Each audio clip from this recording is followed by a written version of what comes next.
So good morning, America. Good morning, good afternoon, Africa and Europe, and good evening, Australia and Asia. We are so happy to be back, and so welcome to the Greatness Engineering Hour show.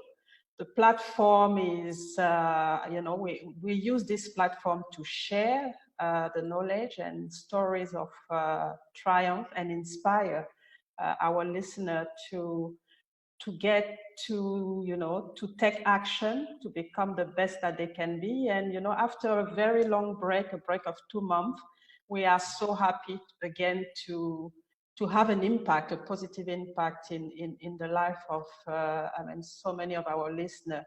My name is Mireille Toulekima. People often call me the greatness engineer. I'm a serial entrepreneur and the founder of the Mireille Toulekima Global Leadership Organization, which started this show. And I actually launched the Greatness Engineering movement about 2 years ago. And the mission is really to empower individuals to take charge of their own success and their own destiny, and help them to really become, the best that they can be, and start to create some positive impact in the world. So I'm going to be the host here. We have an amazing panel today, and I know that this is going to be very exciting. So, we have all the way from the US, Dr. Daniel Chichechubidien. I hope I'm pronouncing it well, but he'll have the opportunity to introduce himself. All the way from the US as well, we have Dr. Celina Pinashemo, and she's also going to have the opportunity to introduce herself. And we have Paula Kinsey from South Africa. So don't go anywhere. Please stay tuned. It's gonna be really amazing. So can I start with Daniel? Daniel, can you please introduce yourself to our listener and our viewers, so they know exactly who you are and how you, what you do exactly to create a positive impact in your environment. Yes, thank you so much for having me, and thank you, friends of this show from all over the world. My name is Dr. Daniel Guji. I'm originally from Nigeria, but I'm currently in the US with my family. I'm also a scholar at Cornell University, Ithaca. Ithaca is somewhere in New York. It's about 5 hours from Manhattan. And I also have a medical background in Africa, but I run a non-for-profit based organization here that has chapters and centers across the world, 153 now and counting. And then we advocate for the climate change action or the climate change crisis. We use innovative ways in our own little way, primarily by recruiting people online, especially getting young people to take action on climate change rather than being online and do some of those negative vices that some of the online platforms have been associated with. We get them to take action offline. So it all started as an online movement and grew to about 35,000 online active membership. And then my team asked that we are becoming large. We need to break up into a lot of pieces so that we can come down to peculiar issues that affect different nations. So as you're all aware, and your guests are aware, climate change seems to be like more on the agenda right now on most global agencies. I'm currently attending the United Nations Climate Change Summit, and I'm also attending the UN General Assembly. Part of the talking point and some of the resolutions you all get to hear is that there's need for us to take action on climate change. If we don't, it's going to worsen our socioeconomic parameters. Things are going to get bad. Not only that, it's going to take lives and destroy properties and maybe begin to prepare us for extinction. Yeah, I know somebody's saying, no, is that on the extreme? Yes, we already are aware that some animals and some species are no longer going to exist again. They call it, scientists call it the sixth extinction has started already, and it may get worse. So what we do is raise awareness about the impact of climate change by using innovative ways, poem, music, sports, recently technology. We've been able to get and design apps. I design content around apps. And one of our app has won some awards, and we're looking to make things better. So in a nutshell, what we do is advocate for climate change and implore people or trigger people to take action on a personal level, on a societal level, and then on a global level, because that's the only way we'll be able to address this global matter called climate change. Thank you for having me. Thank you, Dr. Daniel. Dr. Celina, so what can you introduce yourself and let us know, what you do, what are the amazing things that you do to create a positive impact in your environment and in the world. So go ahead, Dr. Celina. Thank you for having me. I'm so flattered to be on your show. And I am so flattered to be with the other guests as well. Thank you for including me. So I'm in Massachusetts. I am also licensed in New York. So I do things somewhere in New York as well. But I'm more known as the CEO and founder of VGI Mental Health, which is located in Massachusetts. It's a nonprofit, 501c3, SAMHSA certified.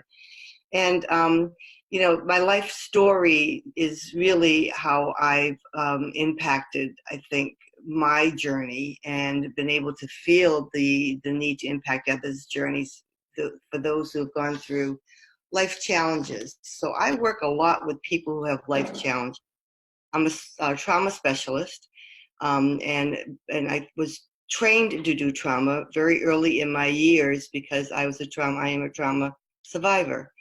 So when we talk about greatness, we're talking about the lessons we have learned in moving forward, and we'll talk about that more later, I'm sure. Currently, I have done a lot of work in the United States, and I am now creating a platform in the West Africa, which is the Cape Verde Islands, because there's a lot of sadness going on there with abuse and violence.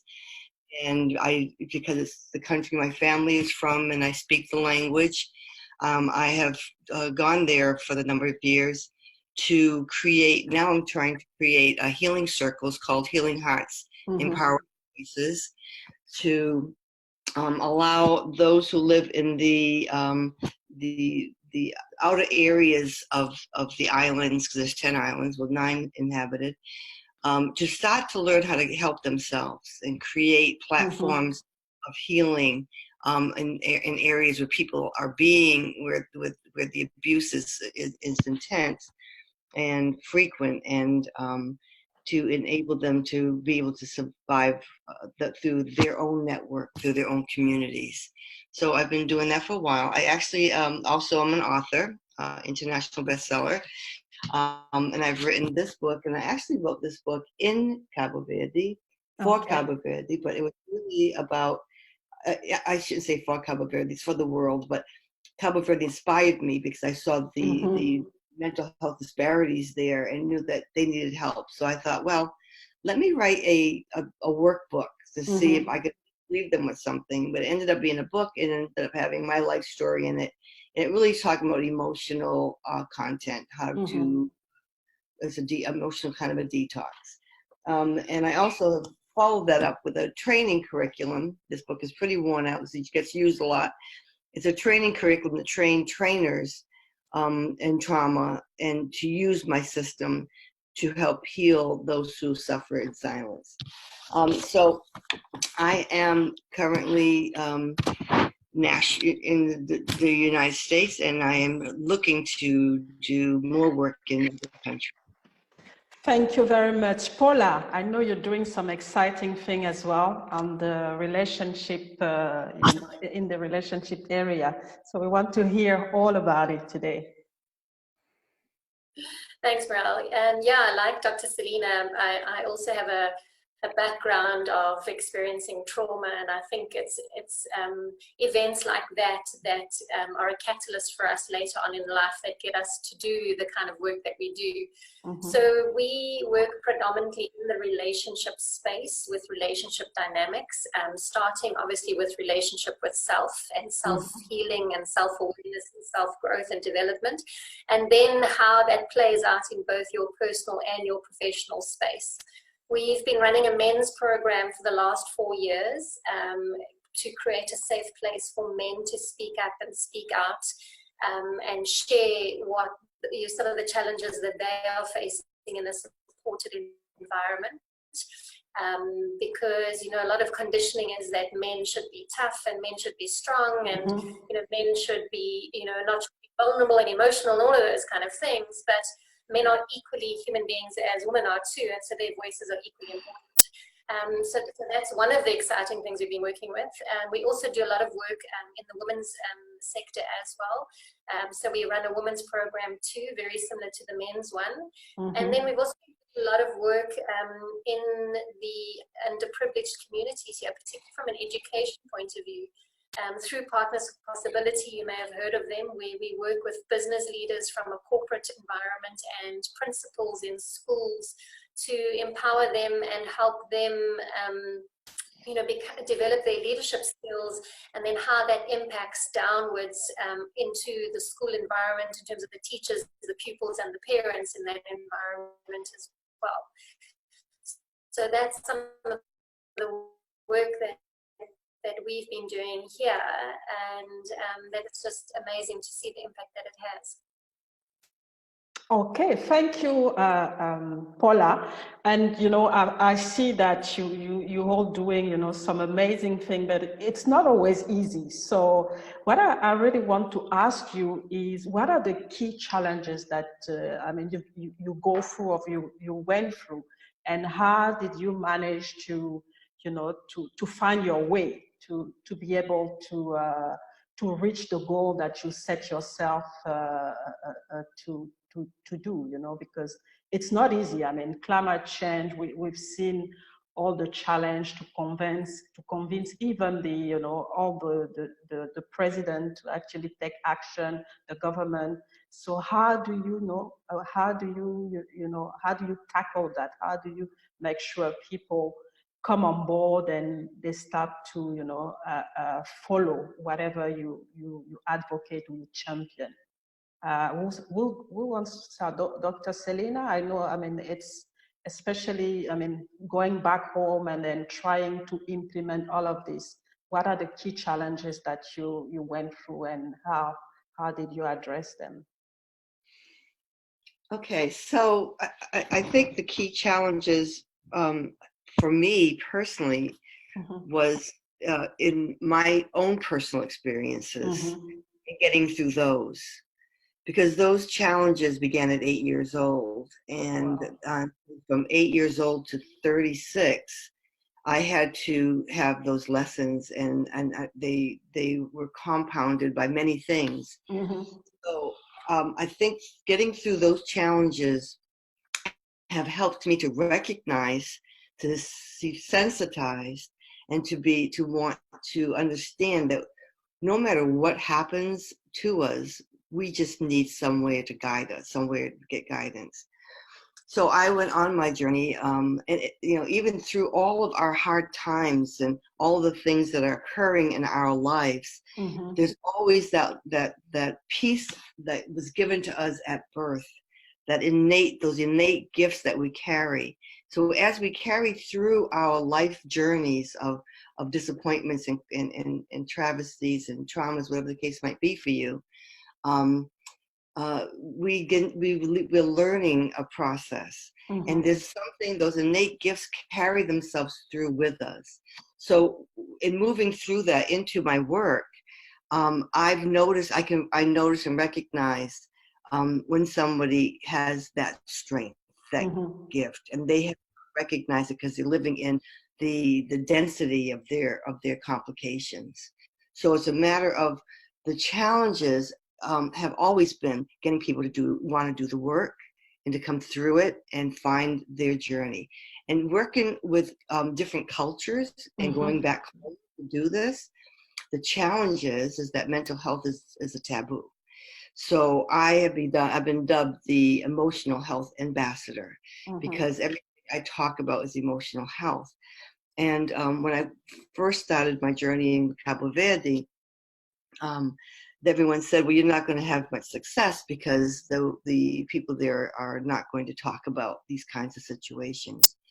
So we served 100 women, I'll probably say maybe 80 women and 20 men when I was there not long ago. And they did circles and they cried and they talked and they expressed because it was non-threatening, and we were able to approach them in a way that they felt safe and that they could experience some of their own pain.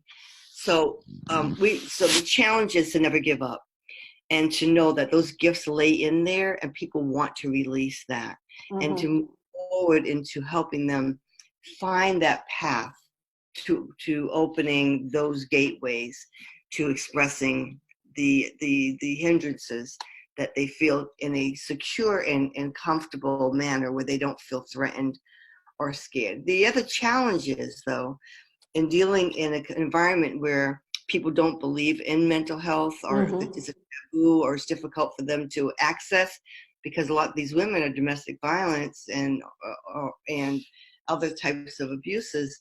And so they almost can't always come because they can't let their partner know where they might be. In terms of the men that we worked with, their thoughts, their feelings was around the fact that they just didn't feel that they were able to be more of a man, that they couldn't really do what they needed to do, and they didn't have the tools to move it forward, nor did they have the abilities to be given the tools needed to move forward. So it's a challenge, but you know what? I was a challenge for all those years, and I came through it, and I know that everybody has the ability to reach and find and move forward. And I think that's actually what's powerful, is that you went through the process yourself. So you're the best person to express those feelings and to guide, other people to actually get out of it. And like you said, I mean, it's not because it's a challenge that you have to stop. You have to keep going, and you have to get help from other people, because obviously you can't do it on your own. But one thing that I've actually noticed, especially maybe I'm talking more here about coming from Africa, especially from Gabon, is that mental health was often linked to witchcraft, or people will actually abandon their parents or their relatives when they go through mental health, because they think that it comes from a demoniac spirit or whatever. So it makes things really difficult, when you have this cultural challenge. And I wonder if that's been something that you've experienced, especially in Cabo Verde as well. Well, because the thought is that they're crazy. And what we go is to a place where I've been to the mental health location, the psych hospital, and the people there are very, very damaged people with serious mental health, schizophrenia and other psychosis. And so people don't want to identify. And the other thing that Cape Verde is very strong in, ever since I was a little girl, and it still is strong, is they call it Biganyu. So shame is huge in Cape Verde. We don't bring shame into the scenario of the community. So that's shameful. And it's almost like, take it away. We don't want to deal with that person. So that's a very big challenge to get through there in Cape Verde as well. So it's a matter of removing that taboo and that thought of it being something that was came down upon them because somebody put a curse on them or because they're crazy. And it's to look at the emotional impact of our life. So I look at, we all have a story to tell, and I tell my story, and I bring people along with me from Cape Verde that can tell their story. And before you know it, we have stories being told and doors being opened, but they see it in a different light. They don't see it in the area of it being in that mental health, picture. It's like, oh yeah, those things happen to me too. It's beginning to unfold. The government has not been very good at receiving this. At least they're not in support of it right now, but I'm still doing it, and because people need healing. So it's a lot about educating them and and make them understand exactly what it is, so that they can get. There's lots of agencies confidence in Cape Verde who do great work in this area, tons of them. They just need a lot more support, and they need training in trauma. Okay, all right. Thank Dr. Celina. Paula, what about you? What are the key challenges that you're facing right now, or I mean, things that you think have been very hard for you to do your job and to have the impact that you wanted to have? So, with South Africa being still a relatively young country, we are still grappling with the different cultural dynamics in our country. There's a diverse cultural collective here, and with that comes both conscious and unconscious biases. And it's about how do we break down those barriers and do the storytelling, as Dr. Celina was saying, to be able to understand where each other comes from. And I think a lot of the instances that happen or challenges that we face, and I say this respectfully, is due to innocent ignorance, where we're too afraid to ask for fear of offending someone. So we rather keep quiet or assume and make up our own mind, and that's not necessarily the truth. So how do we go about and create a safe space for people to ask and to gain a deeper understanding, to hear where the other person is coming from, to be able to step into their world for a minute or two and just sit with that person in that space. And through that action, then build rapport and safety and trust and relationships, I always say money doesn't make the world go round, relationships do, because it's relationships and it's people. We often hear that cliche, it's not what you know, it's who you know. And so it boils down to relationships both in our personal world, because that's where our greatest nurturing and care and support and all of that comes from. And then in the workplace, it's a different kind of relationship, but it still gives us some kind of support and well-being. And if we're not in a good mental place, both mentally and emotionally, that's going to affect us. We're going to take it home with us to our home life, or it's going to play out in the workplace and affect our focus and our performance. So, it's about creating those safe spaces to really let the walls down and see each other first and foremost as human beings, because that's what we are. Before you add all the other labels of male, female, race, culture, etc. And so that's some of the challenges that we're facing here.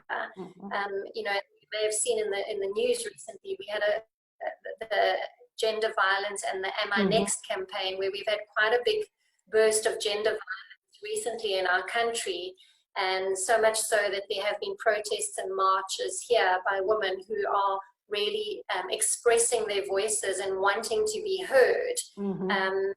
They too they have a say and an equal right to safety and security in our country. So that's one of the biggest challenges we're facing right now. Yeah. So I saw all the march, and I've been watching the news as well. All the young ladies being raped and killed, and I don't know. I mean, how do you address that? Do you know exactly the root cause? Because that's the thing to get down to, the root cause of all this violence and all this of this type of behavior. Do you have any idea? Is there something going on to try to address that, or is it anything that you've looked into? So there's a number of factors that are contributing to it. One of it is the legacy, obviously, of the country. Then two, from a cultural point of view, in terms of whether it be religion or faith-based, where, you know, women are seen as a subservient sex, so to speak. And then also, you know, women are becoming much more independent, so they both financially and from an educational point of view. So women are becoming more outspoken, they are more driven, more ambitious, and I think that is challenging men nowadays in terms of what is their role and where and from an equality point of view, you know, so I think some men are being challenged by that in terms of how do they fit in now? What is their place in this world, especially if they have a partner that is equally ambitious and driven and wants a career for themselves. And then just, you know, the stresses of life, especially in this country where both partners have to work from a financial perspective. So it's creating that busy life, that lifestyle where we're constantly busy and we are constantly connected to devices and technology and stuff that is keeping us disconnected. So we're living in a connected world, but we're actually disconnected from self as well. Yeah. So what am I feeling? What's going on inside of me? Where am I at? Am I even happy these days? You know, often we'll ask people the sort of standard questions. Who are you? What do you do? What car do you drive? What house do you live in? But we never ask people the question is, are you happy? Exactly. And I think people are searching for meaning and purpose, and we've lost a lot of that and our identity along with it. Okay, that's no, that's powerful, and I think sometimes we tend to not focus on, you know, all those what they call soft skills. I actually call them strong skills, because those are the skills that are actually driving us in every area of our lives. So it's very important that we go back to those core skills and get educated again and to how to, you know, capitalize on them. So thank you, Paula. Dr. Daniel, from on your side, I mean, like I said, climate change is a big, I mean, it's been talked about everywhere. There are a lot of initiatives, a lot of people, but at the same time, we've seen a lot of resistance, especially at the top of the, you know, power in some countries. So how do you go through all those challenges, and what do you do on the ground to keep going and keep, you know, this campaign awareness of the danger of not doing anything?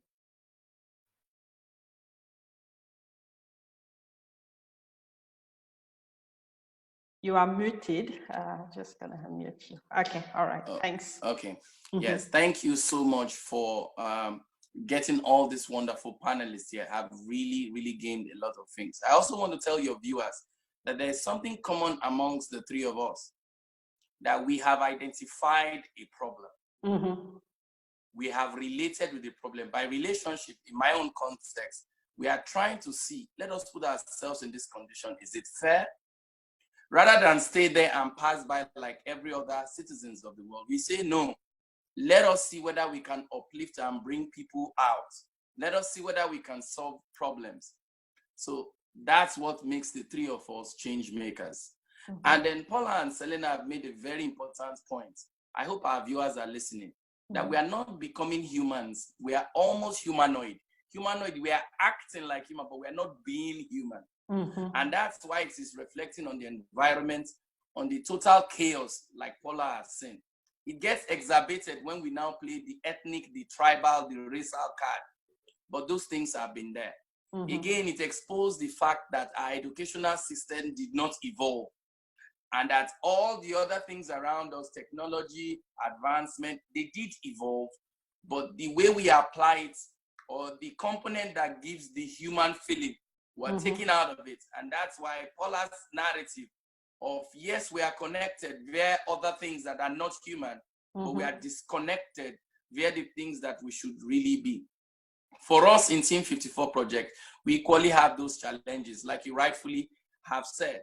And those challenges have a lot of strategies or a lot of compartments. Yes, we have a global disconnection or a global negative leadership that should help us, mankind, begin to create a better, cleaner, a safer and healthy world. We equally have individual and personal challenges that we should also try to address and bring to the forefront of the discussion on how best do we create an excellent environment for ourselves. In Team 54 Project, my organization is a non-for-profit based organization registered here as a 501c in the United States, but has impact across the world. We developed what we call an all-inclusive concept. We realized, just like my other panelists, Dr. Celina and Paula has said, we realized that people want to find a sense of belonging. People want to be included in the narrative of trying to journey with you in this world. People want to feel recognized. They do not want to be pushed aside like shafts. And people want to know how best can they contribute to the problems around them. And as you know, climate change is a global problem, just like mental health. It is a global problem. I have people in my direct family that are having mental problem, and I have millions of people in Nigeria that I know that have mental problem. If you go online, you see we're having a lot of issues. And the same thing also with South Africa, emotional issue. All those things go to tell you that there's something in the environment, or the system that has been handed over to us, or the system that has produced us, is not really filtering people to be able to express the best fashion of themselves. It is a call to notice to everyone to look again as in how do we educate our people? How do we tell the people the need for them to plant? Why should we tell somebody in a classroom that it is important that you respect this woman if you do not have an educational curriculum that is inscribed in latex, and we don't have a legal frameworks that hold people accountable, that call people out, that do despicable acts?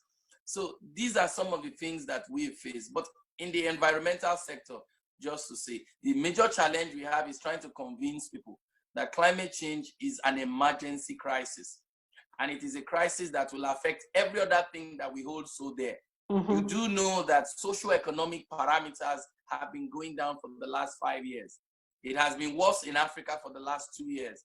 In South Africa, they are already recording their first down spiral spike of inflations. In Nigeria, we have inflationary rate that is double.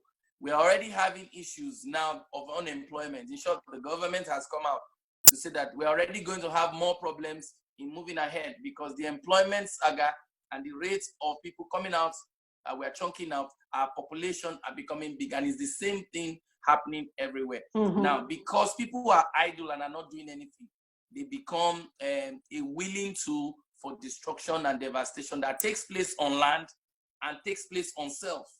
So on land, we get to cut down trees without having to think that let us replant trees. We get to buy thousands of cars, knowing fully well that these cars use emissions or use fuel. And these fuel are the ones that cause a lot of poison. We tend to downplay the fact that we should move away from, fuel to simple renewable energy that are green, that will not emit carbon dioxide, that will cause asthma, cause rise in allergy, cause more global warming, cause more extremes of weather. So the point of the challenge that we are facing has to do with us not being putting a human face to all the challenges we see. When you see flooding happen, there are two things that happen. There are human beings there. There's a 1-month-old baby that cannot walk. There are pregnant women there that cannot run away. So whenever you hear those death tolls, just picture in your mind babies sleeping in their sleep and just drowning because some government did not take action on climate change. Some government did not plan disaster risk reduction strategy. Some government did not tell their people that a time has come that we need to adapt. We may need to slow down the way we cut trees. We should make it a legal framework that every year we must plant trees. Before you graduate from your university, we must plant trees. Those are things they are doing in the Philippines. So the challenges in the climate change struggle is because we are afraid of change. We are not ready to transform as quick as possible. And that's why you are seeing young generations like me, Greta, Rebecca, the girl in Uganda, Hilda, the guy in Kenya. We're all doing all it takes to right the wrongs that our fathers, their own fathers, and the governments are doing. We're rising up across the board all over the place in coalition, as an organization, or as groups to tell world leaders that we are really, really ready. And I have a message for some of your viewers, because I was lucky to be part of the young people selected to be part of the UN General Assembly Climate Summit. And our resolutions, or some of our talking points, are this: that one, it is now time that every government, there's no excuse for any government not to help their community and the people that are in the front line of the impact of climate change. Emergency funding and support should be given to them. Secondly, that young people should be brought on board in the discussion of the country and the direction in which they need to go. And that climate change is an emergency issue that every government should take up as priority. It is not priority for you to buy cars for your senators. It's not priority for you to have new shirts. It's not priority to have hardship allowances. It's not priority to have ESTECO. The priority now is to ensure that we start to gradually transit from fossil fuel or petroleum-based energy into renewable energy, which will help drive technology, which will help create hopes for people, reduce the burden of having to cut down the trees, and create a sustainable future. More importantly, that it is time that governments lay emphasis on, especially African governments that are not yet into the mitigation strategy, because we have two ways we can solve climate change. We can either adapt. By adaptation, we means there's really nothing we can do, but we can change our lifestyle and hope for the best. By hope, we are hoping that mitigation strategy, which are new advanced technology that can reduce emission, new advanced technology that can help us now get on board the direction of sustainable development. But we can't do the mitigation because they are quite expensive. We need funding from advanced nations who have been the major emitters, but the consequences of their actions are what Africa, Pacific Island nations, and some Asian countries are experiencing. So it's a moral dilemma for us, because some people have caused this problem 150 years ago because of industrialization. However, Africa that is just emerging into the new reality are getting to suffer. Rather than them see the global direction, they are still playing the ethnic card, playing the cultural card, trying to stoke up fears and trying to create chaos, while the advanced nations are already transiting gradually. By 2040, the entire Germany will be on renewable energy. We will not need your fuel again. Any African country basing their economy on fuel will have a rude awakening. And that's the truth. So I'm thankful that you're using this platform to tell our viewers that it has not been easy for many of us that are change makers that have identified a problem. The problem of climate change is a global problem. We have related with it to know which are the challenges our people have. For us, for now, vulnerable communities, that's Africa, Kiribati, and some part of Asia, our major challenge now is adaptation. So Team 54 Project, my organization, decided to look at how we can develop an app that can help notify farmers in South Africa, in Nigeria, in Timbuktu, in Mali, in Cape Verde, where we have our members too, on how to react to extreme weather. When the flooding is about to come, they have 4 days, 2 days heads up of how to move to the highest points. We also have this app also that can also help with space-based technology in real time, help government officials know those spotty areas and how to plan and manage their city, build gutters that can channel water away. We also have an element of education for people to know you can't build along where the water pathway is, because we're going to have more serious flooding ahead. I think the point is that our people need to get educated. There's no free lunch in Freetown. There's no person now, no government in advanced nation that is willing to give you anything. Trump has made it clear. The eras of freebies and giving you donations are all over. You have to take action so yourself. it's sad, and it is time for you to elect people that will meet your aspiration, but more importantly, that will keep you on top of what global issues are going to. So I am so grateful to use this opportunity to tell our viewers that climate change is real on the African continent, in the Pacific Island nation, and in everywhere in the world.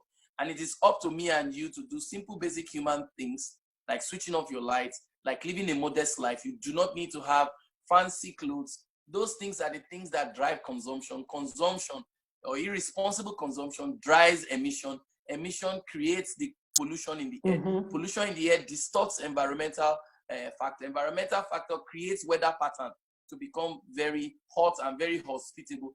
Inhospitable environment creates mental problem. People become so stressed. People easily freak out, and people freaking out now means they will need to take action. So whatever we are expressing now is as a result of what we have put into the environment. It is time we return back and put a human face to what we do. Let us plant trees. Let us be our brother's keeper. Let us show love. Let us be compassionate. Let us respect one another. Let us drive the better part of ourselves. And that's the language 3 of us here on the panel are all trying to preach. Thank you. Thank you, Doctor. That's very powerful message. And like you said, the education part at, especially at the low level is very, that's the way to go. And make sure that people understand that they're not going to get help, or they can't rely on anybody else. They have to take action at their level and start to address it with whatever they have. Because the thing is, like you said, what's happening is that all the developed countries, some of the developed countries are actually quite advanced, but they don't actually, pass on the knowledge or even help the Africa or any other continent at risk. And so it's very important that, people living in those communities actually take action themselves, empower themselves, and get to get to solve this problem at their level, because it's not going to happen. I mean, there's a lot going on. I'm myself working to the oil and gas industry, and I can see that all the big multinationals are actually trying to do things to focus on clean energy and really tackle the problem, but it's still not enough. And there's still a lot of money made, while using fossil fuel, and generating energy from fossil fuel sources. So that's the challenge. That's the big challenge right now. People tend to follow the money instead of following what's good for the human race, and that's the battle that we're going through right now. So we have now 15 minutes. We have 15 minutes from the end of the show. What I wanted to ask each one of you is what is the main message of that you want to tell the listener, or the next generation, especially, that would actually empower them, inspire them, and something that things that you learn, tips or things that you've learned along the way in your journey, and you feel that it's very important for them to know and to actually follow. So I'll start with Paula. Paula, what do you think? So I think for me, the biggest lesson and gift that I would like to encourage others to do is the lack of judgment. So we have no right to judge another, but we have the right to hold the space for another. And just by holding this space and listening, we can create a connection, and with that connection, we can create a relationship with the human being that is sitting in that space that we are holding. And with that, create equality, because we all are equal human beings at the end of the day. And if we can just bear that basic principle in mind, I think it would create much more healthier connections and relationships and people and communities and nations at large. Okay, thank you, Paula. That's a strong message. So no judgment, but be open to other people and help them through when we can. So that's a very powerful message. Dr. Daniel, your message to, you're obviously still young, for the next generation or for the listener, based on your journey and challenge that you went through. What message do you want to? Thank you so much. So my brief message is also in line with what Paula has said, and in line with what you have said. As young people, you don't have any excuse to depend on government. Identify a problem in your area. I was able to identify that climate change is making it difficult for my own ethnic group in the southeastern part of the country, and then globally to be able to make ends meet, especially agricultural wise. It's causing flooding and people are dying. And even health-wise, it is increasing the level of allergy. So the only option I had, how can I be able to address this problem? And since the problem is a global problem, I needed to go globally. So I needed to start looking for partners that are outside the confines of our continent and see how I can bridge them together.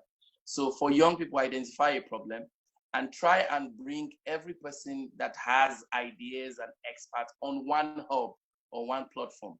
So I use the digital space to, after identifying the problem, to bring them on board the digital space, where I created our criteria and our memorandum of understanding for discussion and deliberation. And when that is done, I asked them, how can we provide solution to some of these issues? Of course, I have at the back of my mind some knowledge because I've been taught and I've been trained and I have fellowship in climate change issues. But I wanted to know how it affects them on a peculiar issue. And Paula is right. People need to listen. You need to listen to how people are doing and then see. And from there, you actually get their results and get their problem and iron it out. And when they have given you some of the contributions that you have with your education and with your knowledge and with your team, you must be able to build a wonderful team. And shout out to all my team members across the world, Melissa, my friends in Australia, Kenya, Chance in the United States, young people working together to create the brand that we have called Team 54 Projects. And then once you're able to identify those solutions, the next thing is let us now take action. So we created a digital space by identifying a global problem. We gathered them together to get a consensus on some of the issues and how it particularly affects them. Then we now create a concept note on how to take action and domesticate this action on there. Not only that, we now took all the actions they are doing as individual to the global scene to present it across the world at the UN. These are what ordinary people that are outside the box are doing, and we are demanding and we are asking that our leaders sit up and be on board on the issue of climate change and be on board on the issue of ensuring that they leave a future for us so that we can be able to leave a future for our children and their own children. So the point is, identify a problem in your area, try and look for people around those areas that share common values with you, and then try and see how you can reach a consensus, and then try and see how you can now take action, and then try and see how you can bring it to the forefront of either your local government, your district, your mayor, your president, and maybe the world. And that way we'll be making the world better. Thank you so much. Thank you so much, Dr. Daniel. And it's a very powerful message. It's just, it just reminds us that we have power and we shouldn't let this power go. We have to use it to solve, problems that we have around ourselves, and team, and do it in collaboration with other people in our community, and then we see greatness happening. And I can tell you, I've been, following you from your humble beginning, and when I see the impact right now, it's just impressive. So thank you very much. Dr. Celina.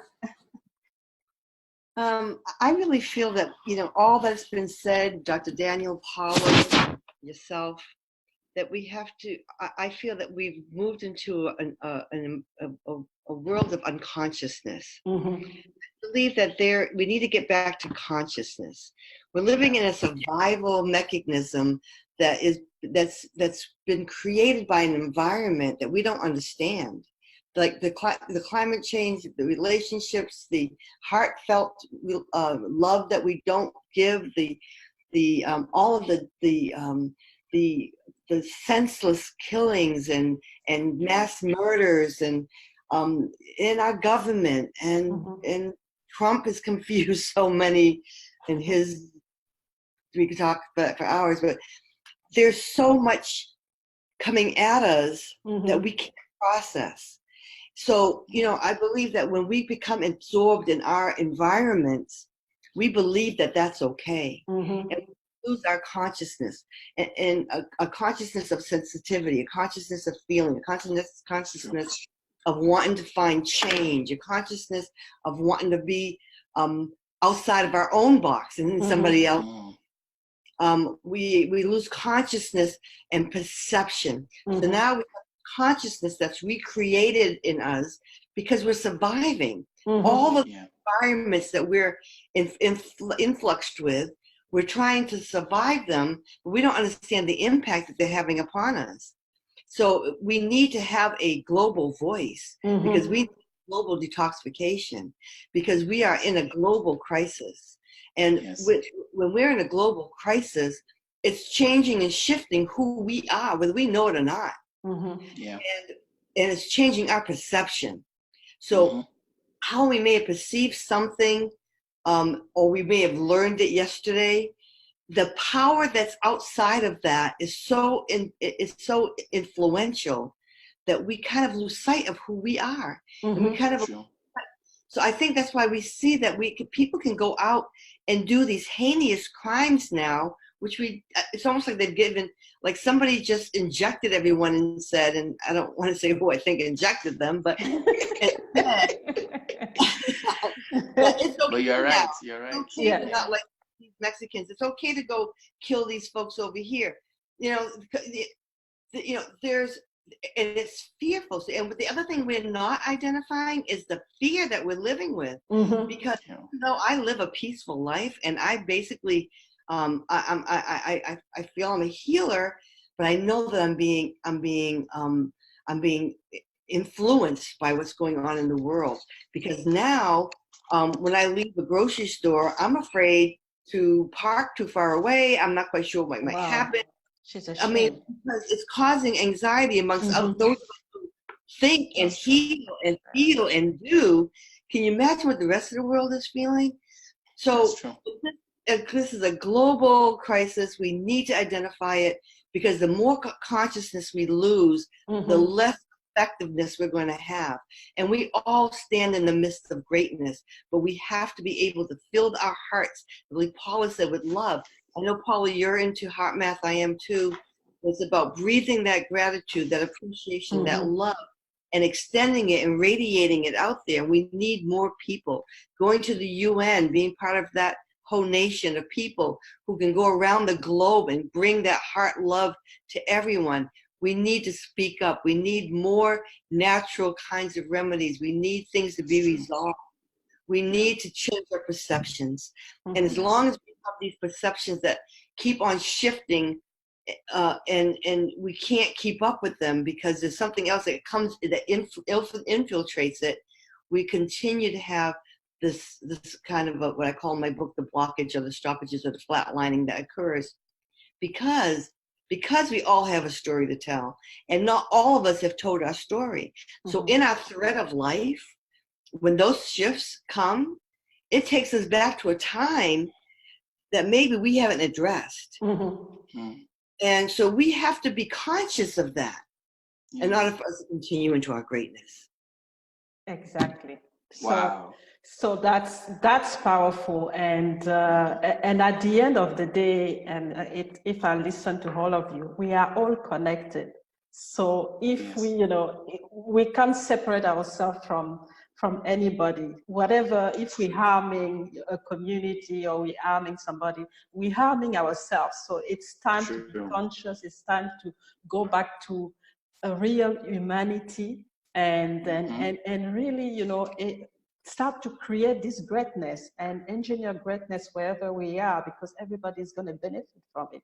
So thank you very much for those insights. It's been wonderful.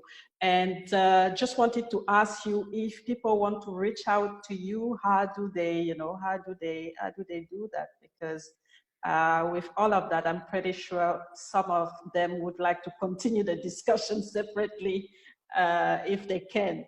So Dr. Daniel, let us know how we can reach. So we have a website, a very interactive website, team54project, one word, .org, O-R-G, team54project.org. And you can also send an email to our office, information, but info, I-N-F-O, at team54project.org, one word. Thank you. Paula? So I'm on all the social media platforms. Okay. I'm on Instagram, Facebook, Twitter, and LinkedIn, and my website is paulaquincy.com. Okay, thank you, Paula. Dr. Celina? I have a website. It's drcelinaoneness.com. And my email is emotionalhealth@drcelinaoneness.com. Ah, fantastic. And where can we find your book? Yeah, okay, on the website as well. So that's fantastic. Thank you very much for being part of this episode. It's been a fantastic episode with a lot of insight, and I'm really grateful for your time and for all the knowledge that you've shared and all the insights. So thank you. Enjoy the rest of your day, and I'll connect anyway. We'll stay connected online, and hopefully I can see you next year if I come to the UN in New York. So not a problem. Thank you very much. Thank you. Bye. Bye. Bye, viewers. Bye. Bye. Bye, Dr. Celina. Bye, Paula. Bye.